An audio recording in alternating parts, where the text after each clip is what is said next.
విశ్వ చైతన్య వారసులందరికీ విజయోస్తు. ఉన్న స్థితి నుండి ఉన్నత స్థితికి మారుతున్న మా ప్రియమైన మీ అందరికీ ది యూనిపవర్ గ్రాటిట్యూడ్ తరపున శుభాభినందనలు తెలియజేసుకుంటున్నాం. మనం ఇప్పటి వరకు అద్భుతమైన 7 చాప్టర్స్ లోని నిగూఢమైన రహస్యాలను మనము నేర్చుకున్నాము. ఈ రోజు మనకు కావలసిన ఫలితాలను పొందటం ఎలాగో నేర్చుకుందాం. మీకు కావలసిన ఫలితాలని పొందటం ఎలా? అన్ని ప్రార్థనలు వినిపించుకోవడం అనేది జరగదు. ఆ సంగతి అందరికీ తెలుసు. ప్రార్థనలో నమ్మకం లేని వాళ్ళు దీన్ని ప్రార్థన చెయ్యకపోవడానికి నిదర్శనమని అనుకుంటారు. వాళ్ళు గమనించని విషయం ఏమిటంటే ప్రార్థనని ఫలితాలిచ్చేటట్టు ఉపయోగించుకుంటేనే, దాని శాస్త్రీయమైన మూలాల్ని స్పష్టంగా అర్థం చేసుకుంటేనే అది పనిచేస్తుంది. అప్పుడే ఫలానా ప్రార్థన ఎందుకు పనిచేయలేదో తెలుసుకొని దాన్ని చక్కగా పనిచేయించేందుకు అవసరమైన వ్యవహారిక పద్ధతిని గ్రహించగలుగుతాము. మీ ప్రార్థనలకి మీకు ఇష్టమైన సమాధానాలు దొరకలేదని తెలిస్తే మీరేం చేస్తారు?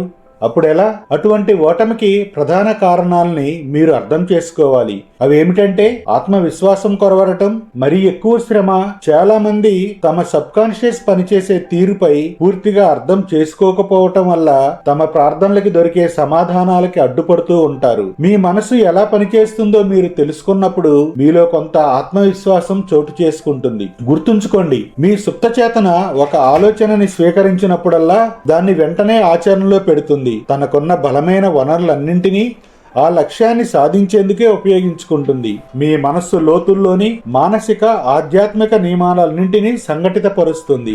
ఈ నియమం మంచి ఆలోచనల విషయంలో నిజమవుతుంది, కానీ చెడు ఆలోచనలకి కూడా ఇదే విధమైన ఫలితం లభిస్తుంది. అందుచేత మీరు మీ సుప్త చేతనని వ్యతిరేకమైన పద్ధతిలో ఉపయోగించుకుంటే అది మీకు సమస్యల్ని తెచ్చిపెడుతుంది, ఓటమిని, సందిగ్ధాన్ని కలుగజేస్తుంది. దాన్ని నిర్మాణాత్మకంగా ఉపయోగించుకుంటే అది మీకు మార్గదర్శనాన్ని, స్వేచ్ఛని, మనశ్శాంతిని ప్రసాదిస్తుంది. మీ ఆలోచనలు సానుకూలంగాను నిర్మాణాత్మకంగాను ఉండి ప్రేమతో నిండినవి అయినప్పుడు సరైన సమాధానం తప్పక లభిస్తుంది. అంటే దీని నుంచి మనం తెలుసుకునేది ఏమిటి? ఓటమిని అంగీకరించేందుకు, ఓటమిని అధిగమించేందుకు మీరు చేయవలసిందల్లా మీ సుప్త చేతనని, మీ ఆలోచనలని, కోరికలని స్వీకరించేటట్టు చేయడం. అది నిజమని మీరు ఇప్పుడు అనుకుంటే చాలు. మీ మనసు తాలూకా నియమం మిగతాదంతా చూసుకుంటుంది. మీ కోరికలని నమ్మకంతో, ఆత్మవిశ్వాసంతో అందజేయండి.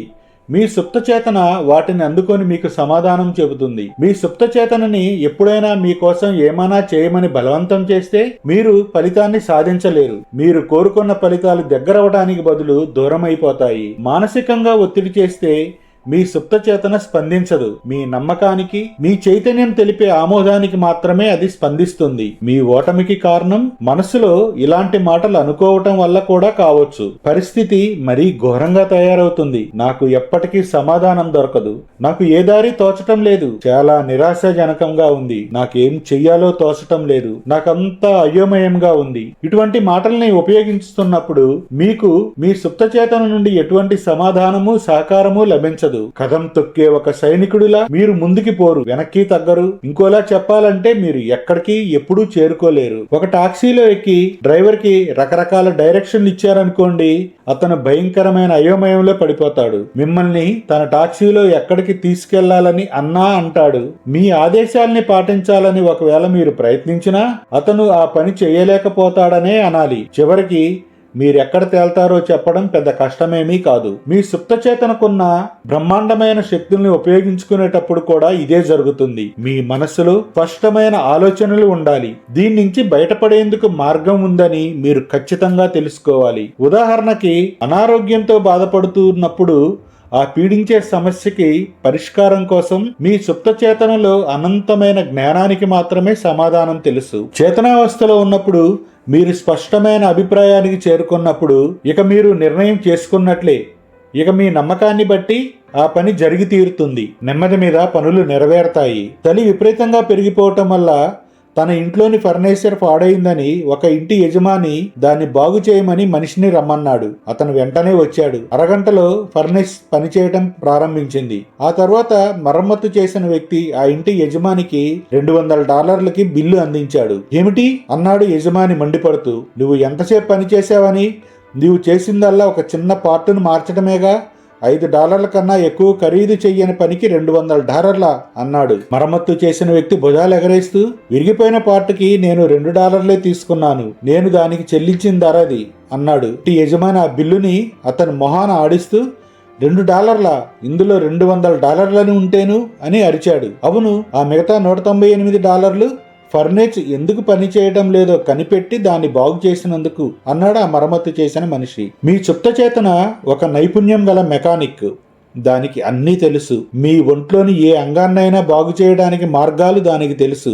ఆరోగ్యంగా ఉన్నానని విజ్ఞప్తి చేయండి, దాన్ని సుప్త చేతన జరిగేటట్టు చూస్తుంది. కానీ దీనికి అసలు కీలకం ఒత్తిడి లేకుండా ఉండటం. నెమ్మది మీద పనులు నెరవేరుతాయి. వివరాల గురించి, మార్గాల గురించి ఆలోచించి బుర్ర బద్దలు చేసుకోకండి. ఫలితం ఏమిటో తెలుసుకోండి. మీ సమస్యకి సంతోషకరమైన పరిష్కారాన్ని అనుభూతి చెందండి. అది ఆరోగ్యమైన, ఆర్థిక విషయాలైనా, వ్యక్తిగత సంబంధాలైనా సరే. ఒక పెద్ద జబ్బు నుండి కోలుకున్నాక మీకు ఎలా అనిపించిందో గుర్తు చేసుకోండి. సుప్త చేతన ప్రదర్శించేదంతా మీ భావాలనే గీటురాయి ఫలితాలనే గుర్తుంచుకోండి. మీ కొత్త ఆలోచనని ఆత్మాశ్రయమైన ఒక విషయంగా మనసులో ఊహించుకోవాలి. అది ముగిసిపోయిన స్థితిలో ఉండాలి. భవిష్యత్తులో ఎప్పుడో ఎక్కడో జరగబోయే విషయంలాగా కాదు, ఈ క్షణాన జరగబోతూ ఉన్న విషయంలా మీరు భావించాలి. కల్పనా శక్తిని ఉపయోగించండి, ఆత్మ నిగ్రహాన్ని కాదు. మీ సుప్త చేతనకున్న శక్తుల జాబితాని తయారు చేయటం ఏదైనా అడ్డంకిని తొలగించే ప్రయత్నం లాంటిది కాదు. ఎక్కువ శ్రమ పడినంత మాత్రాన మెరుగైన ఫలితాలు అందుతాయని అనలేం. ఆత్మ నిగ్రహాన్ని ఉపయోగించకండి. దానికి బదులు ఫలితాన్ని, అది మీకు అందించబోయే స్వేచ్ఛని ఊహించండి. మీ బుద్ధి మీకు అడ్డుపడటం గమనిస్తారు. సమస్యని పరిష్కరించే మార్గాలని కనుక్కునే ప్రయత్నం చేస్తూ వాటిని మీ మీద రుద్దేందుకు అది ప్రయత్నిస్తుంది. దీన్ని ఎదిరించండి. సమస్యలని పరిష్కరించేందుకు మీకున్న మేధో శక్తులని పక్కన పెట్టండి. పసిపిల్లల్లా అద్భుతాలు సృష్టించగల మామూలు నమ్మకాన్ని వదలకుండా పట్టి ఉంచుకోండి. రోగం కాని, సమస్య కాని లేనట్టే ఊహించుకోండి. మీరు కోరుకునే స్వేచ్ఛతో కూడుకున్న స్థితి మీకిచ్చే భావనాత్మకమైన సంతోషాన్ని ఊహించుకోండి. ఆ ప్రక్రియలోంచి క్లిష్టమైన మార్గాలన్నింటినీ తొలగించండి. సరళమైన మార్గమే అన్నిటికన్నా మంచిది. క్రమశిక్షణతో కూడిన కల్పనా శక్తి అద్భుతాలను ఎలా సృష్టిస్తుంది? క్రమశిక్షణతో కూడిన శాస్త్రీయమైన ఊహాశక్తి ద్వారా మీ సుప్త చేతన నుండి స్పందన పొందటం ఒక అద్భుతమైన మార్గం. మనం ముందే చెప్పుకున్నట్లు సుప్త చేతనే శరీరాన్ని నిర్మించే వాస్తు శిల్పి, నిర్మాత. అది మీ అంగాలకు సంబంధించిన ముఖ్యమైన కార్యాలన్నీ నియంత్రిస్తుంది. బైబిల్లో ప్రార్థన ద్వారా నమ్మకంతో మీరేమడిగినా అది మీకు దొరుకుతుంది అని ఉంది. నమ్మటం అంటే దేన్నైనా నిజమని స్వీకరించటం. అదే మీరుగా అనుకొని ఆ స్థితిలో జీవించటం. మీరీ మనస్థితి పోగొట్టుకోకుండా ఉంటే మీ ప్రార్థనలకి సమాధానం దొరికితే కలిగే ఆనందం మీ సొంతం అవుతుంది. ప్రార్థన ఫలించేందుకు 3 మెట్లు. ప్రార్థన ఫలించాలంటే ముఖ్యమైన 3 మెట్లు అవసరం. 1. సమస్యని అంగీకరించండి. 2. ఆ సమస్యని సుప్త చేతనకి అప్పజెప్పండి. అన్నిటికన్నా మెరుగైన ఫలితాలనిచ్చే మార్గం దానికి మాత్రమే తెలుసు. 3. సమస్య పరిష్కరించబడిందన్న లోతైన నమ్మకంతో విశ్రాంతిగా ఉండండి. సందేహాలు, సంకోచాలు మీ ప్రార్థనని బలహీనపరుస్తాయి. నాకు నయమైతే బాగుండు, లేదా ఇది పనిచేస్తుందని ఆశిస్తున్నాను అని అనుకోకండి.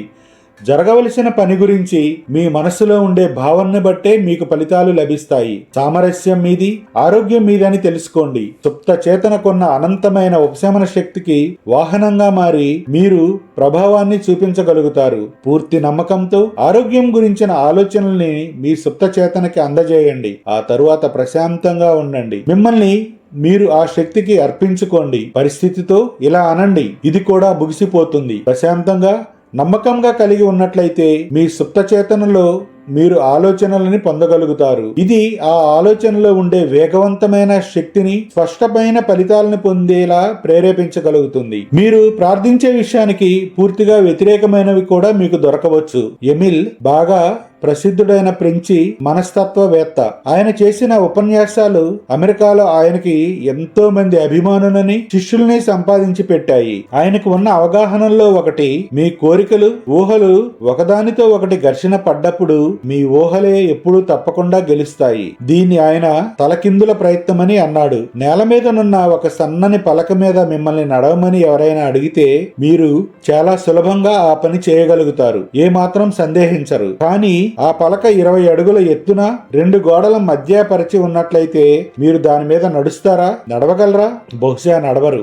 ఆ పలక ఈ కొన నుంచి ఆ కొన దాకా నడవాలనే మీ కోరికకి మీ ఊహలు అడ్డొస్తాయి. ఆ పలక మీద నుంచి జారి అంతెత్తు నుండి కింద పడిపోవటం గురించి ఊహించుకుంటారు. మీకు ఆ పలక మీద నడవాలన్న బలమైన కోరిక ఉండవచ్చు, కానీ పడిపోతారోమోనన్న భయం మిమ్మల్ని ఆ పని చేయకుండా ఆపుతుంది. మీ ఊహల్ని జయించాలని గాని అణసివేయాలని గాని మీరు ప్రయత్నించిన కొద్దీ పడిపోతానేమో అన్న ఊహ మరింత మీ మనసును ఆక్రమించి బలపడుతుంది. నా ఓటమిని అధిగమించేందుకు నేను నా ఆత్మ నిగ్రహాన్ని ఉపయోగించుకుంటాను అనే ఆలోచన ఓటమి అనే ఆలోచనని మరింత బలపరుస్తుంది. మానసికమైన ప్రయత్నం తరచు వ్యక్తి ఓటమికి దారితీస్తుంది, కోరుకున్న దానికి వ్యతిరేకమైన ఫలితాన్నిస్తుంది. ఆత్మ నిగ్రహానికి పని కల్పించేందుకు బలవంతంగా ప్రయత్నించినప్పుడు ఆసక్తత అనే స్థితిని నొక్కి ఒక్కానిస్తున్నట్లు అర్థం వస్తుంది. అది ఎలా ఉంటుందంటే, ఆకుపచ్చ రంగు నీటి గుర్రం ఉంటదనే ఆలోచన కోసం మీరు ఏమి చేయగలరు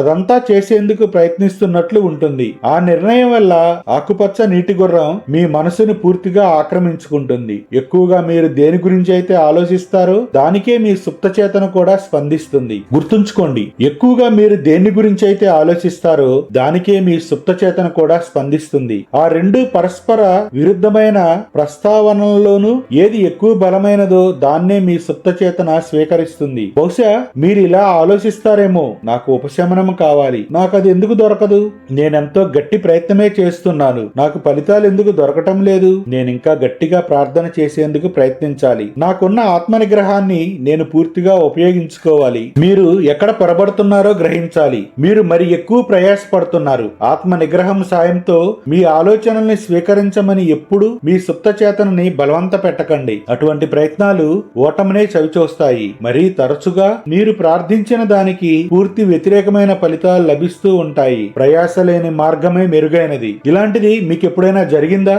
మీరు ఏదో ఒక పరీక్షకి కూర్చోబోతున్నారు. మీరు చదవటంలోనూ చదివిన దాన్ని పునశ్చరణ చేయటంలోనూ చాలా సమయాన్ని వెచ్చించారు. మీకంతా బాగా తెలుసు అని అనిపిస్తుంది. కానీ ఖాళీ కాగితాలు ముందు పరీక్ష రాసేందుకు కూర్చోగానే దానికన్నా మీ బుర్రే ఖాళీగా ఉన్నట్లు అనిపిస్తుంది. విషయ పరిజ్ఞానం అంతా మిమ్మల్ని హఠాత్తుగా వదిలి ఎటో వెళ్లిపోతుంది. ఒక్క ముక్క కూడా గుర్తుకు రాదు. పళ్ళు నూరుకుంటూ మనస్ఫూర్తిగా ప్రయత్నిస్తారు. కానీ మీరు గట్టిగా ప్రయత్నించిన కొద్దీ పరిజ్ఞానం ఇంకా దూరంగా పారిపోతున్నట్లు అనిపిస్తుంది. నిరాశ నిస్పృహలు ఆవరించడంతో మీరు పరీక్ష హాల్లో ఉంచి బయటపడతారు. మీ మనస్సులోని ఒత్తిడి తగ్గుతుంది. కొద్ది నిమిషాల క్రితం మీరు ఎంతో ఆదుర్దాగా వెతికిన ఆలోచనలన్నీ విక్రిస్తున్నట్లు మీ మనసులో తలెత్తుతాయి. పాఠాల్లోని విషయాలన్నీ వచ్చేశాయని మీకు మీరు చెప్పుకుంటారు. నిజంగానే అవి మీకు వచ్చేశాయి, కానీ అవి అవసరం వచ్చినప్పుడు పనికి రాలేదు. మీరు చేసిన పొరపాటు ఏమిటంటే దాన్ని గుర్తు తెచ్చుకోమని మిమ్మల్ని మీరు బలవంతం పెట్టుకున్నారు. తలకిందుల ప్రయాస నియమం పనిచేయడంతో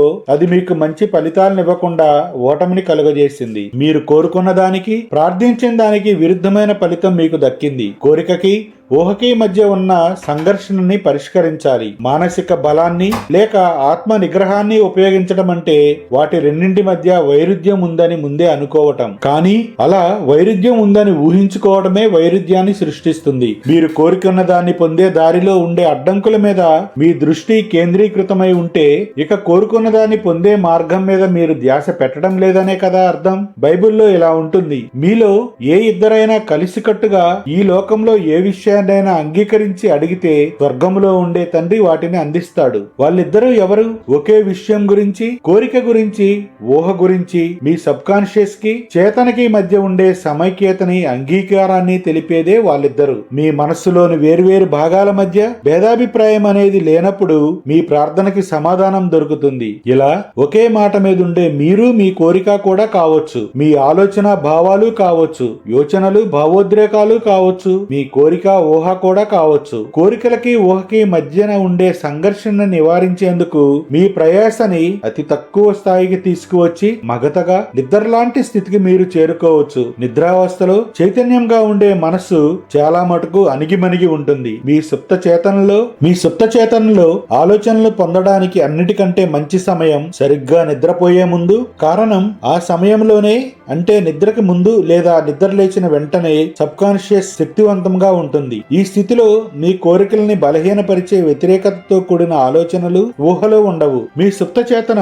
మీ కోరికలని స్వీకరించేందుకు అడ్డంకులేమీ ఉండవు. కోరిక తీరటం నిజమేనని మీరు ఊహిస్తే, దాన్ని సాధించేందుకు పులకరించిన అనుభూతి మీరు పొందితే, మీ సుప్త చేతన ఆ కోరికని నిజంగానే తీర్చేట్టు చేస్తుంది. చాలా మంది ఊహల్ని అదుపులో ఉంచుకొని సరైన దారిలో పెట్టి క్రమశిక్షణ అవలంబించి తమ చిక్కుల నుంచి, సమస్యల నుంచి బయటపడతారు. వాళ్ళు నిజమని అనుకొని ఊహించుకునేవన్నీ జరిగి తీరుతాయని వాళ్ళకి తెలుసు. షారా జీ అనే యువతి నిస్పృహతో బాగా కుంగిపోయిన స్థితిలో నా దగ్గరకు వచ్చింది. ఆమె ఎంతకీ కొలుక్కురాని ఒక లా కేసులో చిక్కుకుంది. అది చాలా కాలంగా వాయిదా పడుతూ వస్తున్న ఒక క్లిష్టమైన కేసు. ఆ కేసు సామరస్యంగా ముగియాలన్నది ఆమె కోరిక.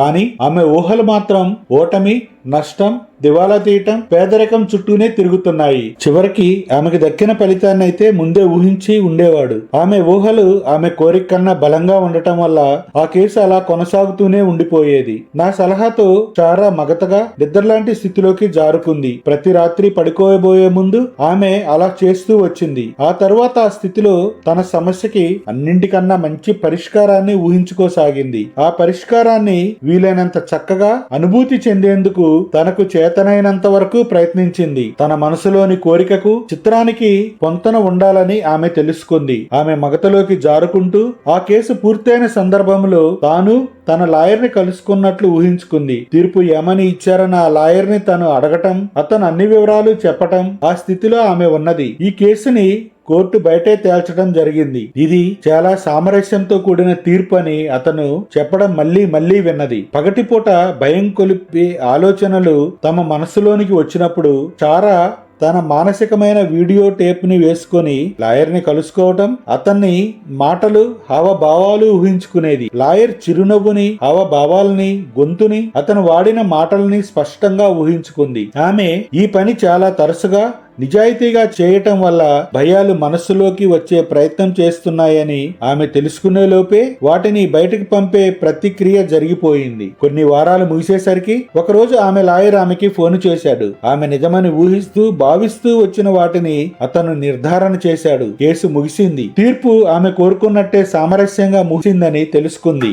అసలు స్తుతికర్త రాసింది ఇదే. మీ నోట్లోని మాటలు, మీ ఆలోచనలు, ఊహలు నా హృదయంలో చేసే ధ్యానము, మీ భావాలు, స్వభావము, భావోద్రేకాల మీద దృష్టిలో ఆమోదయోగ్యంగా ఉండుగాక. దేవా, నా బలం, నా విమోచనం ప్రసాదించేవాడు. మీకు అనారోగ్యం, నిర్బంధం, వ్యధల నుండి విమోచనం కలిగించే మీ సుప్త చేతనలోని వివేకం అనే శక్తి. గుర్తు చేసుకోదగిన ఆలోచనలు. 1. మానసికమైన బలవంతం లేదా అధిక ప్రయాస ఆందోళనని, భయాన్ని సూచిస్తాయి. అవి పరిష్కారాలని అడ్డుకుంటాయి, నెమ్మది మీద పనులు నెరవేరుతాయి. 2. మీ మనసు ప్రశాంతంగా ఉండి ఒక ఆలోచనని మీరు స్వీకరించినప్పుడు దాన్ని ఆచరణలో పెట్టేందుకు మీ సుప్త చేతన పూనుకుంటుంది. 3. సాంప్రదాయ పద్ధతుల్ని స్వతంత్రంగా ఆలోచించి ప్రణాళికలు వేయండి. ప్రతి సమస్యకి ఏదో ఒక సమాధానం, ఒక పరిష్కారం ఉంటాయని తెలుసుకోండి. 4. మీ గుండె కొట్టుకోవడం గురించి, మీ ఊపిరితిత్తులు గాలి పీల్చుకోవడం గురించి, మీ శరీరంలోని మరే ఏ అవయమైనా చేసే పని గురించి మీరు మరీ ఎక్కువ పట్టించుకోకండి. మీ బరువంతా సుప్త చేతన మీద వేసి దేవుడు సరైన పద్ధతిలో దాన్ని పరిష్కరిస్తాడని తరచూ ప్రకటించండి. 5. ఆరోగ్యం గురించిన ఆలోచనలు ఆరోగ్యాన్ని ఇస్తాయి. సంపదను గురించిన ఆలోచనలు సంపదని సమకూర్చుతుంది. మీకు ఎలా అనిపిస్తుంది? 6. ఊహాశక్తి మీకున్న శక్తులన్నింటిలోకి బలమైనది. మంచిని, ప్రేమించదగిన విషయాలని ఊహించుకోండి. మీ గురించి మీరేం ఊహించుకుంటారో అదే మీరు. 7. నిద్రావస్థలో చేతనకి, సుప్త చేతనకి ఉండే ఘర్షణని మీరు నివారిస్తారు. నిద్రపోయే ముందు మీ కోరిక తీరినట్లు పదే ఊహించుకోండి. ప్రశాంతంగా నిద్రపోయి ఆనందంగా మేల్కోండి. విన్నారు కదా మై డియర్ ఫ్రెండ్స్, మీ కల్పనా శక్తిని ఎలా ఉపయోగించాలో నేర్చుకున్నాం. మనం కోరిక లేదా ప్రార్థన ఫలించేందుకు 3 మెట్లు.